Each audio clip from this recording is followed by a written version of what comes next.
영원 뭉토로 찬양과 경배를 받으시기에 합당하신 위대하신 아버지 하나님, 주님께 감사를 드립니다. 오늘 주님께서 벌하신 첫날 아침 비 오는 와중에도 주님 사랑하는 성도들 모이게 해주시고 경배드리게 해주시며 좋은 교제 있게 해주시고 오히려 저들 하나님의 말씀을 들을 수 있는 이 좋은 기회와 장소 허락해 주심을 감사합니다. 주님께서는 한 혼을 구령하고 한 혼을 주님께로 이겨오는 그것을 가장 가치 있게 여기시고 또 주님께서 기뻐하시는 일입니다. 우리가 지금까지 개인 구령에 대해서 어떻게 한 혼을 주님께 인도하는지를 여러 과정을 통해서 배웠습니다. 오늘은 이 모든 것을 마무리하는 시간입니다. 우리가 때를 얻든지 못 얻든지 주님께서 우리에게 부어주신 그 혼들을 온전히 주님께 신실하게 잘 이어오는 신실한 모든 구령자들이 여기는 성도들 다 될 수 있도록 인도하여 주시고 어디선지 예수 그리스도의 복음을 담대하게 전할 수 있는 그런 모든 심령들이 될 수 있도록 하나님께서 역사해 주시길 원합니다. 제가 마무리 이 강의를 잘 할 수 있도록 주님께서 역사해 주시고 우리 듣는 모든 성도들의 마음판을 잘 갈아엎어서 말씀의 변화가 되게 해주시고 또 말씀의 도전이 될 수 있도록 성도들 염려 주시길 원합니다. 모든 이 강의를 주님께 의탁드리며 주 예수 그리스도 이름으로 기도드렸습니다. 아멘. 오늘 맺는 말, 너희는 사람을 낚는 어부가 되라. 자, 어부입니다. 오늘 말씀 여러분 마태복음 4장 18절 다 같이 보시겠습니다.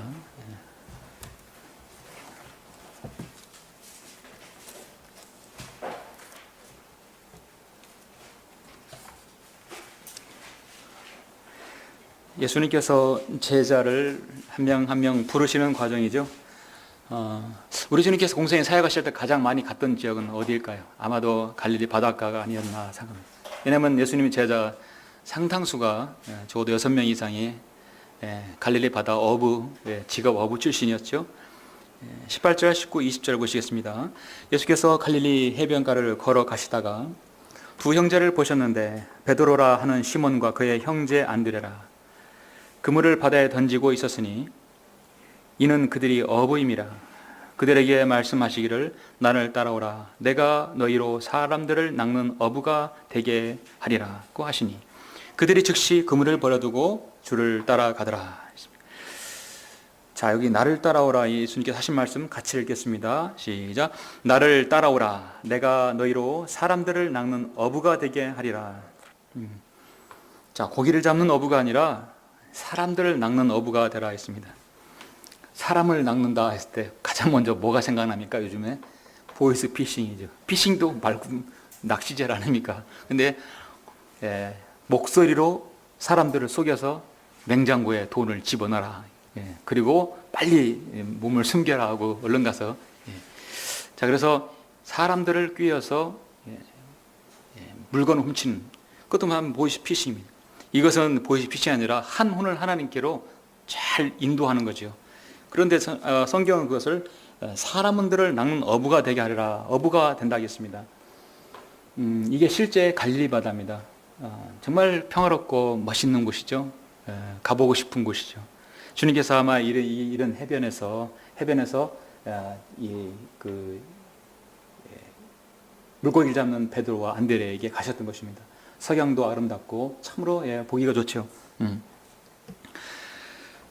제가 마지막 강의를 할 때마다 꼭 느끼는 공통점이 하나 있어요. 그게 뭐냐면 이 강의를 한 지가 지금 몇 년째지만 항상 할 때마다 여름이야. 이번에도 마찬가지로 여름이네요. 그러니까 늘 낚시의 계절의 마지막 마무리를 하는 것 같아요. 개인적으로는 낚시가 참 좀 매력 있는 사람들은 스포츠이고 취미라고 하더니만 저는 낚시를 개인적으로 좀 좋아합니다. 그렇다고 낚싯대 있는 것도 아니고 구경하는 것도 좋고 가끔 낚시 동영상 봐도 저는 재밌어요.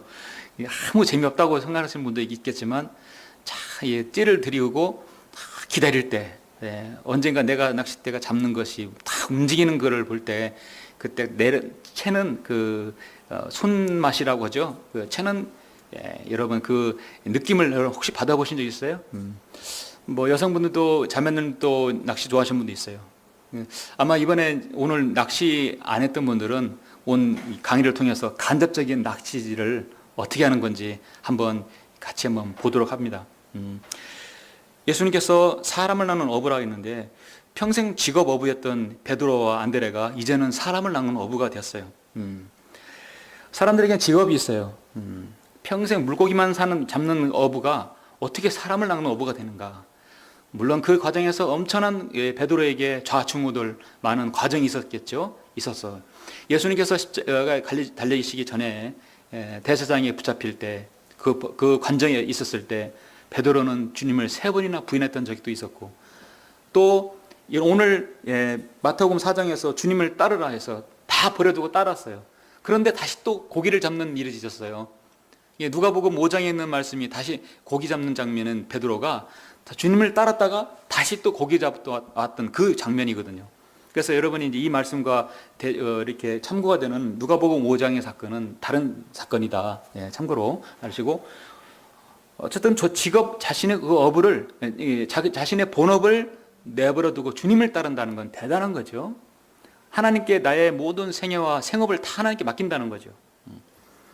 어느 날 누군가가 D.L. 무디에게 당신의 직업이 무엇입니까? 나는 부흥사입니다. D.L. 무디는 원래 에드워드 킴볼 주일학교 교사에게 그 구두방 디켄에서 복음을 듣고 예수님을 영접해서 구원받았어요. D.L. 무디도 원래 구두 입는 구두 수선공이었습니다. 그는 자신의 구두 수선공을 즉시 마치지 않았어요. 계속해서 그걸 하면서 복음을 전한 것입니다. 누군가 직업이 무엇이냐 물었을 때 그는 나는 그리스도의 복음을 전하는 것이 내 본업이다. 그리고 그 비용을 충당하기 위해서 구두수선을 하고 있습니다. 사도 바울은 내 직업은 복음을 전하는 복음 전파자, 에반젤리스트. 그리고 그 비용을 충당하기 위해서 뭐를 했죠? 천막 수선을 했다 이거죠. 루디아는 비대한 옷감을 팔았고, 무엇을 복음을 전하기 위해서요. 그래서 여러분도 하시는 그 일들이 직업이 그것이 아니라 버려본 본업은 바로 한 사람의 혼을 이겨오기 위해서 나는 예수 그리스도의 복음을 전하는 사람이요, 그거를 비용을 충당하기 위해서 나는 이것도 하고 저것도 할 수 있는 것이죠. 이게 진정 그리스도인의 직업관입니다. 우리는 첫째 시간에 기억나십니까? 여러분 전도와 구령의 의미를 아셨죠? 그 다음에 그게 이제 오늘날 사람들이 말하는 제도권교회에서 심령 대부흥 집회 전혀 다른 것이죠. 부흥 집회는 기존 구원받은 성도에게 하나님의 말씀을 통해서 더 영적 부흥을 일으키는 것이죠. 복음 전도 집회는 순전히 복음을 전하는 것이죠. 대상이 달라요. 공통점은 헌금을 걷지 않는다는 것. 제가 그거 말씀을 드렸습니다. 여러분 교재를 보시면 이제 제가 이 말은 서두로 썼어도 여러분이 이제 교재를 보지 않고 화면을 보시면 될 것입니다. 얼마 전에 몇 년 전인데요. 이 뉴스에 크게 나왔었던 기사가 하나 있어요. 나왔는데 항공 우주 이제 연구에서 과학자들이 지금 지구로부터 120억 광년 떨어진 우주 가장자리에는 엄청난 물층이 있다. 엄청난 물층이 있다. 이게 이제 은하잖아요. 은하계. 이 은하계의 이 빨간 점은 태양계일 겁니다. 그러면 지구는 보이지도 않아요. 이 은하계 저 멀리 큰 테두리에 엄청난 이 물층이 있을 것이다. 그 물층은 지구의 그 대서양, 인도양, 태평양보다 합친 물의 200억 배나 많은 부분에 물이 있을 것이다. 그런데 과학자들은 이것을 뒷북치듯 그렇게 있을 것이다. 이렇게 추정을 하고 있어요. 우주에서의 모든 블랙홀이네 무슨 이론은 항상 추정이에요. 근거를 제시하지 않고 증명할 수 없는 겁니다. 스티븐 호킹 박사도 항상 그럴 것이다 하죠. 그런데 우리 그리스도인은 어떻습니까? 아마 이 지구 넘어서 이 은하계 넘어서 어디에선가는 큰 물층이 있을 것이다. 우리도 그렇게 말합니까? 우리는 그렇지 않죠. 우리가 사는 첫째 하늘은 이렇게 대기권이 있고 하늘이 보이는 스카이라고 하는 이 하늘이 있고, 둘째 하늘은 이렇게 성운과 성단이 있고 은하계가 있는, 그 넘어서 셋째 하늘이 있어요. 그 사이에는 둘째 하늘과 셋째 하늘은 거대한 조금 전에 말씀드린 이는 큰 물층이 있다는 것입니다. 우리는 그거를 확실히 믿어요. 그래서 우리는 성경적 우주론에서 첫째 하늘과 둘째 하늘, 둘째 하늘과 셋째 하늘은 거대한 물층이 있다는 것을 성경을 통해 하죠. 이 물층이 뚫어짐으로써 노아 홍수가 생겨났고 또 창세기 1장 2절 사이에 큰 혼돈이 있었다는 것이죠. 그래서 우리는 그렇게 있을 것이다가 아니라 확신하고 물층이 있다 이렇게 믿는 것입니다. 기품이라고 성경은 말씀하고 있어요. 그래서 여러분 우주선 할 때 선자가 배선자입니다. 우리가 이제 바다를 할 때 바다를 운항할 때 항해라고 하잖아요. 우주선도 항해라는 말 씁니다. 항로, 항해라는 말 써요. 왜냐하면 이 거대한 물층의 비행기가 로켓 우주선이 떠더라도 그것은 하나님 보시기에 이 물층이 있기 때문에 배라고 해서 항로라고 말하는 것입니다. 그런데 왜 사람을 낚는 어부가 되냐? 자, 그렇게 되면 자, 여기가 이제 은하계고 태양계이면 여기가 둘째 하늘과 셋째 하늘 사이에 이 거대한 물층이라고 한다면 지금 보이진 않지만 하나님 계신 보좌는 저 셋째 하늘 거예요. 자, 여러분 저 셋째 하늘에서 다림줄을 탁 드리워서 이 지구로 우리 주님께서 내려오셨어요. 내려와서 멸망에 빠지고 죄로 인해서 죽어서 영원히 지옥에 가고 불면서 떨어질 수밖에 없는 저와 여러분을 구원하시기 위해서 누구를 내보냈습니까?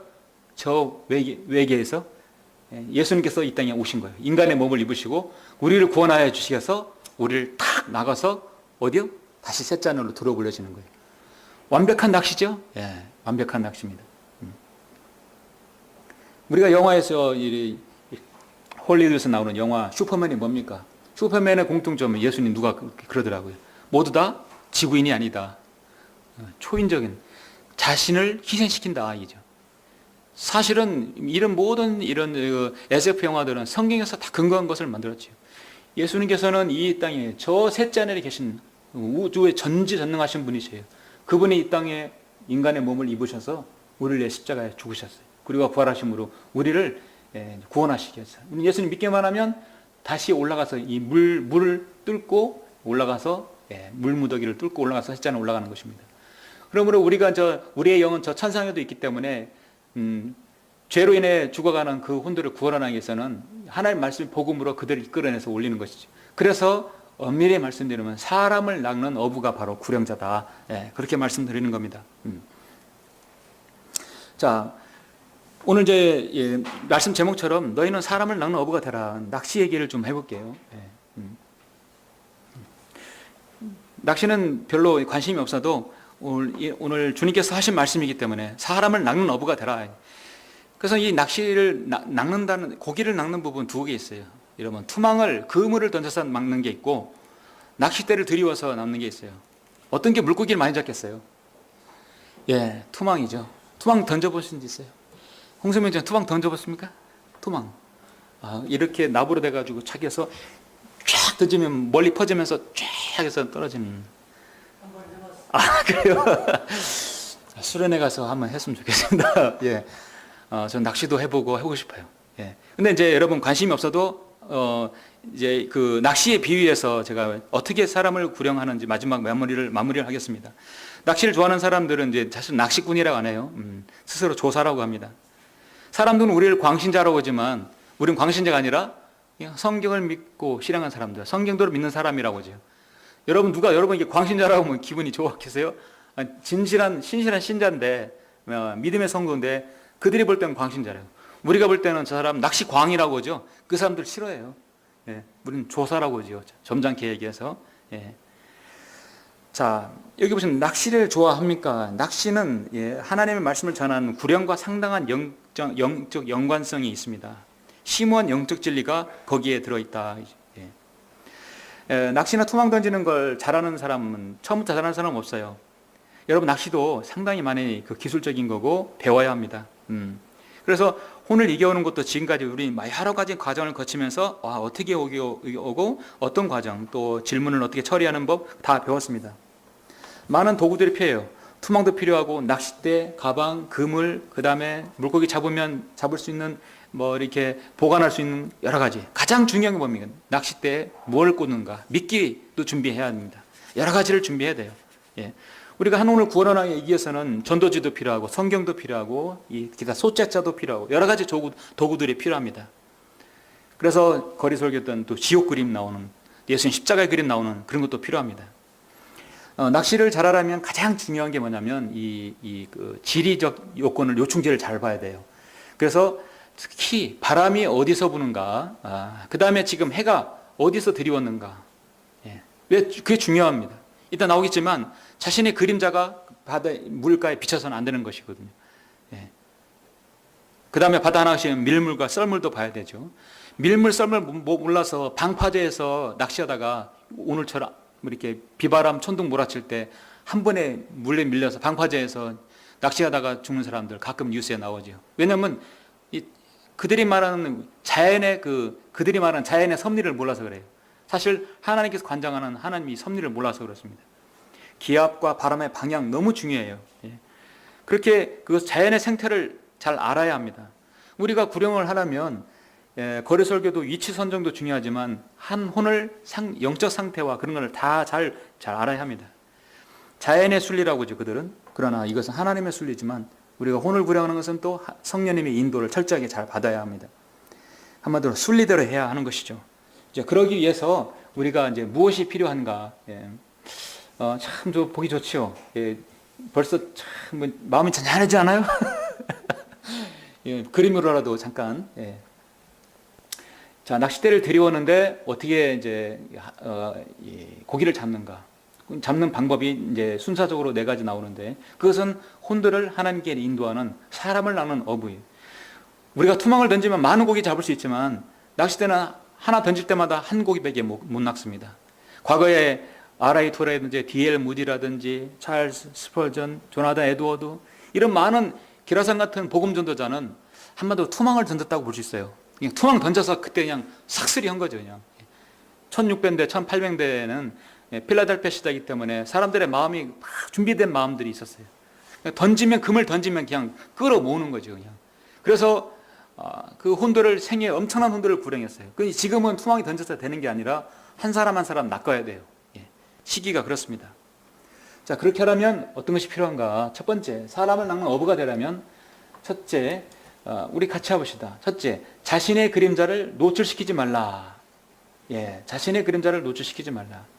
이건 뭐냐면 이 파란 부분은 우리가 실제 구령할 때의 자세입니다. 자신을 드러내지 말라. 여기서 자신이라는 얘기는 내가란 말이 들어가지 말아야 돼요. 그러면 구원하는 사람이 자신으로 생각할 수 있는 거거든요. 내가 아니라 항상 주님께서 하나님께서 말씀하시기를, 성경은 말씀하시기를 항상 그렇게 하죠. 내가란 말을 빠져야 한다는 거죠. 낚시를 할 때 자신의 그림자는 고기가 도망가기 쉽습니다. 낚싯대를 들이우는데 그림자가 물가에 들이운다면 물고기는 금방 알아차려 버립니다. 교재에도 있지만 과거에 이제 송어 낚시 같은 경우를 할 때 보면 옛날 사람들은 그런 방법을 이제 이 송어를 잡는 데 있어서 가장 중요한 것이 송어들이 노는 곳에 낚싯대를 들이우고 그것으로부터 자신의 몸을 숨기라고 한다. 두 번째도 역시 송어들로부터 자신의 모습을 멀리 떠나게 하는 것이다. 세 번째로 역시 더 멀리 떠나는 것이다. 물고기가 생태 물에서는 엄청 날쌔죠. 그러나 이 그림자 자체도 그들은 다 그를 늘 수 있기 때문에 그림자에 있다는 얘기는 사람들이 있기 때문에 어떤 경계하는 그 천적이 있을 수 있기 때문에 바로 알아차리고 도망간다는 것이죠. 그래서 이제 이렇게 바다 낚시 말고 민물 낚시라든지 수풀이 우거는 갈대숲이라든지 많은 부분에서는 이 해 그림자가 어떻게 비쳐서 내 그림자가 물가에 들이우지 않는 것을 잘 보셔야 합니다. 그렇게 했을 때 물고기가 도망가지 않고 묵을 낚을 수 있어요. 마태복음 2사장에 보면 아브라함의 종 엘리에셀이 나오죠. 여러분 잘 아실 겁니다. 엘리에셀에게 아주 중차대한 명령이 주어집니다. 뭐냐면 내 아들 이삭을 위해서 며느리감을 데려와라. 이삭을 보낸 게 아니라 얼마나 신실했으면 자신의 종을 보내서 며느리감을 데려오겠니. 엘리에셀에게 모든 걸 맡겼어요. 모든 걸 맡겼어요. 얼마나 믿으면 그런 종이겠어요. 그런데 여러분 창세기 24장은 참 귀한 장, 성령님에 관해서 자세하게 나타난 예표의 장입니다. 중요한 장입니다. 거기 엘리에셀은 나는이란 말이 한마디도 없어요. 다 나의 종, 나의 주인, 나의 종, 나의 주인, 나의 주인께서 항상 나의 주인입니다. 우리가 복음을 전할 때는 주님께서 말씀하시기를, 이게 내가랑 들어보면 벌써 육신에 나오고 자기 자랑이 나올 수 있어요. 자기 자랑이 나올 수 있고 나도 모르게 내가 내가 구원하는 이미지를 풍길 수 있는 것입니다. 조지 히필드와 존 웨슬레는 같은 동시대 사람입니다. 영국에. 조지 히필드는 항상 조지 히필드는 없게 하라, 오직 주 예수 그리스도의 이름만 담게 하라. 감리교회의 창시는 요한 웨슬레에게 맡기고 자신은 거리 설교자로서 생을 마쳤죠. 항상 자신은 뒤에 빠지는 것입니다. 이 교재 보면 한때 지가 어부였던 베드로는 순종하는 자녀들로서 이전에 무지하던 때 종류에게 너희 자신을 맞추지 말라. 그러므로 생명을 사랑하고 좋은 날들을 볼 사람은 자기 혀를 악어부터 지키며 자기 입술을 어떤 교활도 말하지 않게 하라. 겸손을 요구하는 것입니다. 그래서 낚싯대를 들여오기 전에 먼저 그림자를 노출시키지 말라. 그런 다음에 낚싯대를 이제 들여오는 것이지. 그 다음 두 번째는 미끼를 이제 사용해야 해요. 사실 자신의 그림자를 노출시키지 않았으면, 자, 이것이 여기가 요즘에는 낚시대가 어떤 낚시대가 있냐면 외래종 퇴치 낚시대가 있어요. 특히 외래종에서 가장 강력하게 붕어들을 멸종시키는 물고기가 뭐죠? 베스라고 들어보셨어요? 베스, 미국 베스와 또 황소개구리 같은 경우, 그리고 큰 쥐, 누트리아, 누트리아 같은 쥐. 그래서 이 베스 같은 경우는 육식이기 때문에 붕어들 다 잡아먹어버려요. 그래서 베스 이렇게 낚시 경연대 많이 잡고, 그런 걸 보니까 이제 그 어떤 물고기가 여기에 많이 있냐, 여기에 좋아하는 그 물고기의 그 종류들이 있어요. 그 물고기가 좋아하는 미끼들이 있다는 얘기죠. 잘 보면 미끼들을 잘 사용해야겠죠. 일반적으로 여러분 지렁이 미끼 좋아하죠, 물고기들은. 지렁이라든지 새우라든지 떡밥이라든지 많은 미끼들이 있습니다. 물고기를 낚을 때 필수입니다. 옛날 강태공은, 전설에 나오는 강태공은 낚싯바늘이 이렇게 휘어지지 않고 그냥 일자로 만들었다고 그래요. 일자로 만들었고 미끼가 없었다고 그래요. 평생 세월을 나갔다고 하죠. 어쨌든 간에 미끼는 반드시 있어야 물고기를 나올 수 있습니다. 미끼를 잘 사용해야 이걸 물 수 있거든요. 여러분, 사람을 낚을 때, 한 죄인의 주님께로 인도할 때 그 미끼와 관련해서 그 미끼는 무엇일까요? 이거를 여러분 잘 아셔야 돼요. 그러니까 저 사람을 교회로 인도하는데, 또 저 사람을 구원의 복음을 전하는 데에서 무엇으로 저 사람을 꿰고 홀리냐, 그게 아닙니다. 어떻게 해서 교인으로 만드는 게 아니라 어떻게든 간에 예수님을 만나게 해야 되는 거지. 어떻게든 간에 진리를 접하게 해야 된다. 그거 뭐냐면, 자, 미끼가 뭐죠? 물고기가 좋아하는 먹이죠. 그러면 한 죄인, 한 혼이 주님께로 인도받으려면 그 사람이 가장 좋아하는 성향뿐만 아니라 그 사람의 문제점을 파악하라는 얘기죠. 다른 말로 죄인의 영적 상태를 잘 파악해야 된다. 짧은 시간이지만 이걸 파악하려고 노력하고 성령님께 기도해야 되겠죠. 이 죄인이, 이 사람이 지금 어디에 시달려 있는지, 오랜 기간 동안 이게 마귀에게 완전 사로잡혀서 무당생활을 한 자매가 있습니다. 그 자매는 평생 무당에 사로잡혀 있어요. 악한 영이에요. 그러면 그런 악한 영에 사로잡히기 때문에 그 영적인 혼란을 해소할 수 있는 그 부분을 말씀을 전해야 되겠죠. 정신적으로 혼란스럽거나 아니면 누구에게 많이 속아서 잘못된 길을 갔었거나, 또 어떤 특정 종파에 빠졌었거나, 또 그 사람의 성향들, 영적인 악한 습관들, 육체적인 악한 습관들이 있다면 그 부분에 대해서 그를 잘못됨을 일깨워주고 그것을 어떻게 해소할 수 있는지 그들의 가려운 부분을 긁어줘야 돼요. 장사를 잘하는 사람이 고객에게 성향을 잘 파악하는 사람이 장사를 잘하는 거죠. 불응자는 죄인의 습성과 성향들을 빨리 파악해야 한다. 그래서 허당 엉뚱한 데 찔리지 말고 그들이 가려운 부분을 내서 건드려 줘야 된다 이거죠. 예. 그렇게 해서 당신이 예수 그리스도를 믿고 구원받게 되면 이 모든 부분에서 자유롭게 된다는 것이죠. 이 베드로전서 1장 2, 3절에서 너희가 거듭난 것은 썩어질 씨로 된 것이 아니라 썩지 아니할 씨로 된 것이니 살아있고 영원히 거하는 하나님의 말씀으로 되었느니라. 그래서 미끼를 잘 사용해야 합니다. 좋은 미끼를 들이웠어요. 자, 그 다음에 좋은 미끼를 들이우면 그 다음에 이제 뭡니까? 사람을 어부가 되려면 인내가 필요하다. 바로 들이우자마자 바로 찌가 움직여서 낚는 경우는 별로 없습니다. 인내가 필요하다. 잃어버린 혼을 위해서 인내와 기도가 필요하다. 잘 아시지만 조지 뮬러는 자신의 친구를 구원하기 위해서 40-50년을 기도했어요. 그렇게 많이 하나님께 기도에 응답을 받았던 그도 그렇게 오랜 세월을 기다렸습니다. 여러분도 누군가를 기다려봤죠? 예. 저는 3년을 넘게 기다려서 한 혼을 주님께 인도한 적이 있습니다. 기회를 계속 엿보는 거죠. 기회를 보는 거죠. 여러분도 누군가를 위해서 기도하고 있다면 그 혼을 위해서 계속 좋은 기회를 달라고 계속 기도할 수 있는 거죠. 그게 부모님 됐든 자녀가 됐든 누가 됐든 간에 기회를 달라는 것이죠. 이 그 겨울 낚시 중에 하나가 이게 그 얼음을 깨고 이런 거 보통 뭐 낚죠? 저기 빙어 낚시죠. 예.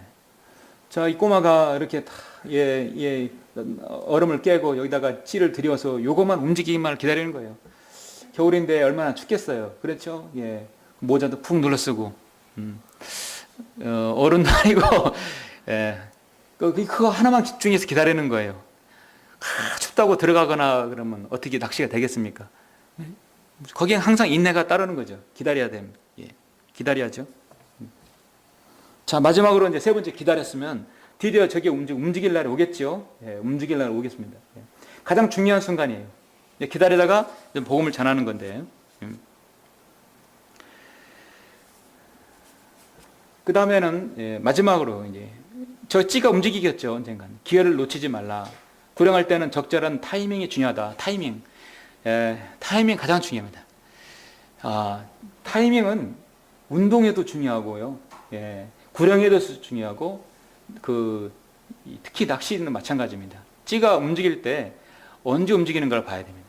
여러분 찌가 잠시 후에 동영상을 보여드리겠지만 쭉 내려가는 데가 있고 어떤 때 찌가 쭉 올라올 때가 있어요.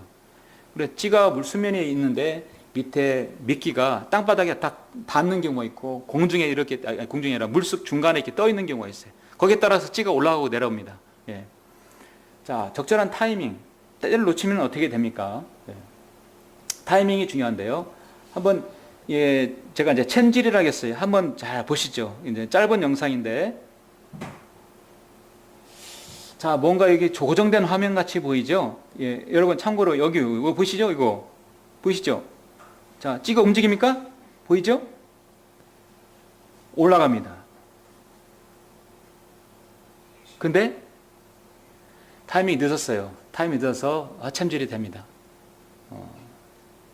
자, 다시 한번 이제 들이옵니다.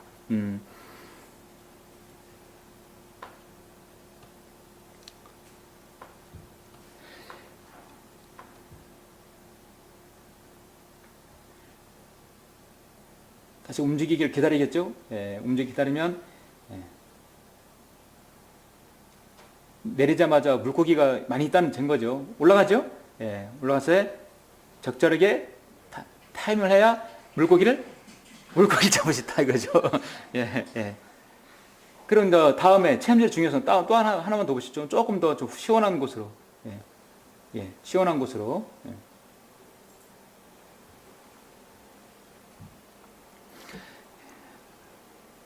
자, 여기 보시면, 자, 어떻게 보시면, 자, 쭉 올라오죠. 예. 그랬을 때, 타이밍을 놓치지 말아야 돼요. 예. 낚시를 때를, 이를 때 손에 쫙 쥐는 그거를 느껴보시면 재밌어요. 예, 예, 예. 그래서 낚시 분들은 고기 잡으면 다시 놔줘요. 그 손맛을 느끼려고. 예. 예. 자, 나갔죠? 저럴 때 기분이 좋은 것입니다. 예. 적절한 타이밍이 중요합니다. 그래서 타이밍은 그게 중요해요. 이 교재를 보면 자, 가장 좋은 기회를 포착하는 순간에 짜릿함을 느낀다고 하는 사람들이 낚시꾼들, 그러니까 조사들이에요.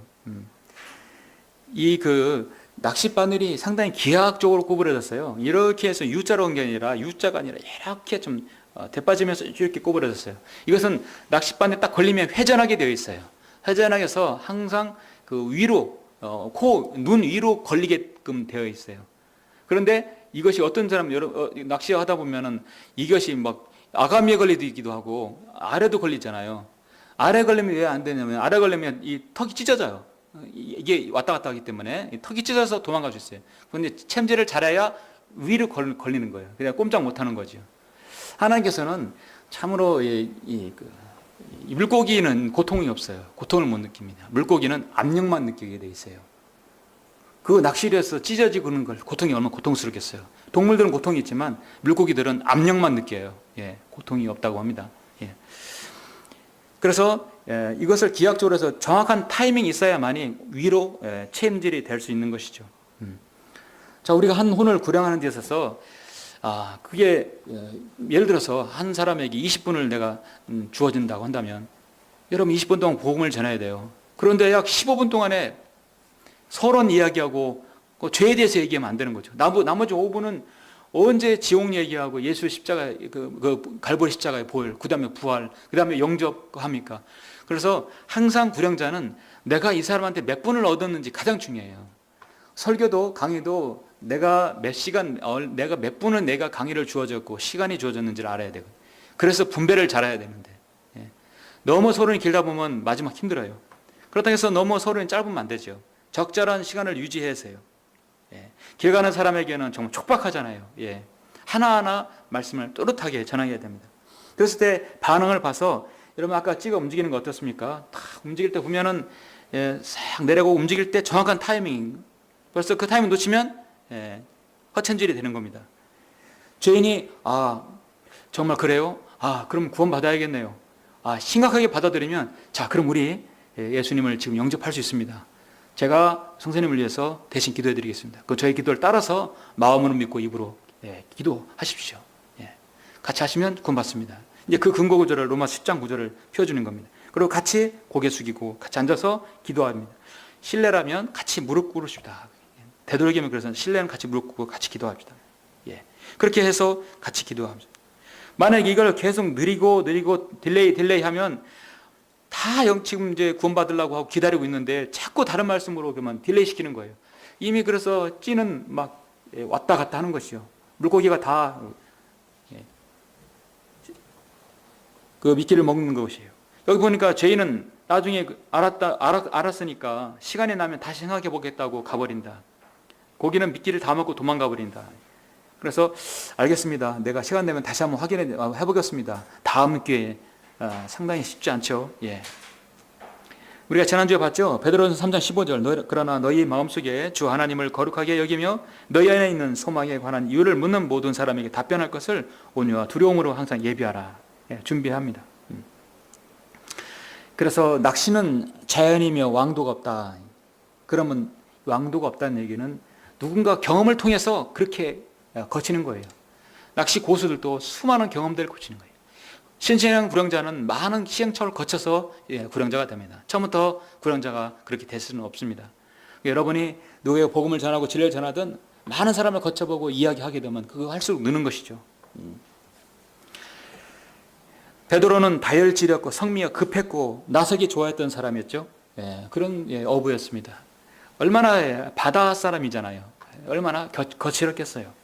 근데 그런 그가 베드로 전후서를 기록했을 때는 그 모든 것을 다 섭렵하고 난 이후에 하나님께서 그를 복음 전도자로 또 장로로 또 지역 교회를 이끄는 설교자로 세우지 않았습니까? 마지막으로 이제 한 사람을 여러분에게 소개하고 마치겠습니다. 이 사람은 이제 미국의 선교사들입니다. 이 사람들은 제가 볼 때는 현대에 있어 1900년대의 마지막 시대에 1900년대의 설교자들입니다. 어떻게 보면 미국의 마지막 훌륭한 신실한 설교자들이라 할 수 있죠. 1956년, 1950년 되면 지금부터 이렇게 막 약간 50년, 60년 전이죠.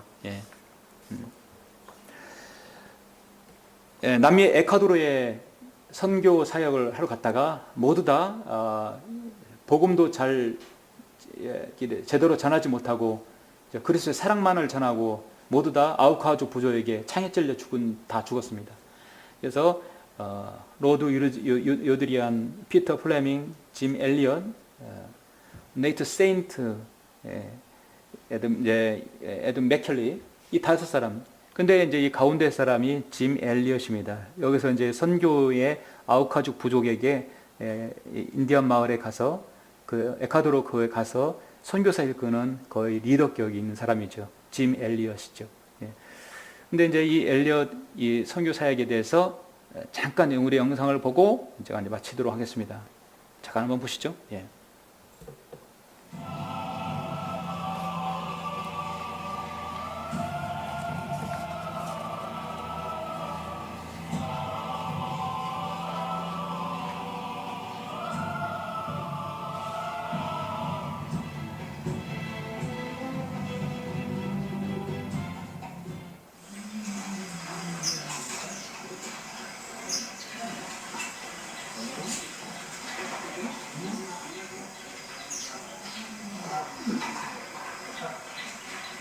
이거 이제 영화의 한 장면이에요.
Son, we can't shoot the wild down here.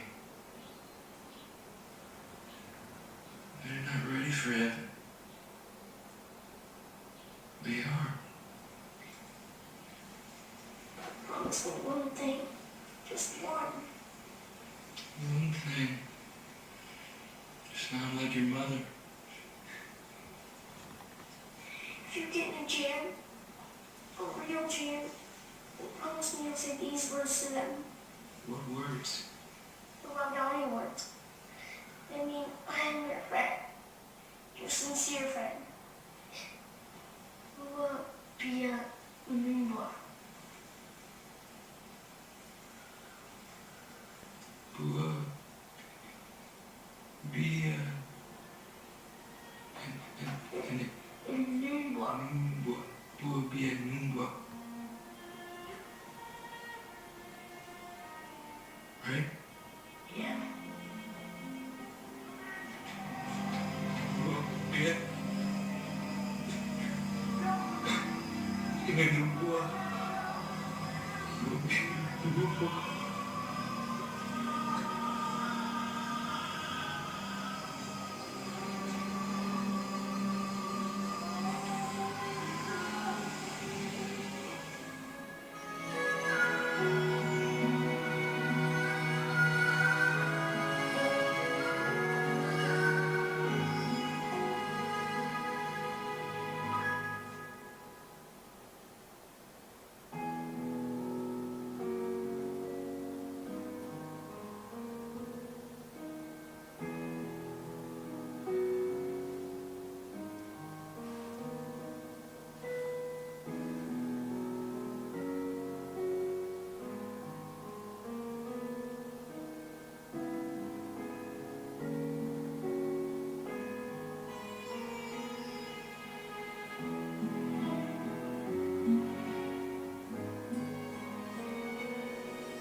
예. 이 사람들이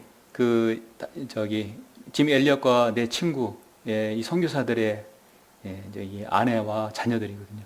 그래서 남편은 그렇게 비참하게 살아야 되었지만 이들이 다시 그 와드니족 부족에 가서 복음을 전해서 그걸 복음해야 되는데, 아쉬운 것은 이제 예, 뭐랄까요, 바른 성경이 더하는지는 제가 이제 알 수는 없지만은, 그러나 미국의 마지막 열매라고 봐집니다. 예, 대단한 거죠. 예, 그래서 이들이 실제고 이제 엘리엇 엘리자베스가 이제 책을 내서 전능자의 근이라는 책을 냈죠.